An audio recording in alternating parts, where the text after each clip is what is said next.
Professeur en économie à l'université Cheikh Anta Diop de Dakar, le professeur Serigne Ousmane Beye ne partage pas l'avis du président Bassirou Diomaye Faye sur l'état de santé de l'économie nationale qu'il a hérité du président Macky Sall. Selon lui, les agrégats macroéconomiques sont bons et la dette est soutenable. Il souligne que la dette extérieure est payée et que le pays tourne autour d'un taux d'endettement de 70%. Le professeur Beye rappelle cependant ce qu'il avait dit dès leur accession au pouvoir. Il avait recommandé de commencer par rembourser la dette extérieure et intérieure, afin d'être crédible et de relancer l'économie. Il constate que l'échéance de la dette est respectée et que de l'argent a été retrouvé dans les caisses.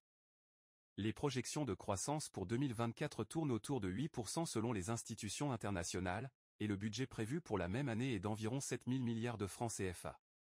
Il estime donc que s'ils travaillent bien, ils pourront respecter les engagements de l'ancien régime en matière d'investissement et réaliser une partie des investissements promis. Le professeur Beye souligne l'héritage laissé par Macky Sall, saluant les gros investissements réalisés, le paiement des salaires sans retard et la maîtrise du déficit budgétaire autour de 4%.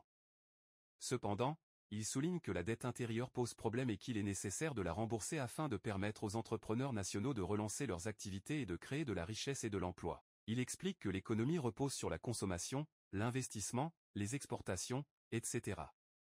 Pour soutenir la consommation, il faut soutenir le pouvoir d'achat, et pour soutenir le pouvoir d'achat, il faut des emplois. Le professeur Beye regrette cependant que depuis leur arrivée au pouvoir, ils se concentrent sur des débats secondaires tels que le foncier, l'audit et la chasse aux sorciers, au lieu de s'attaquer aux problèmes urgents.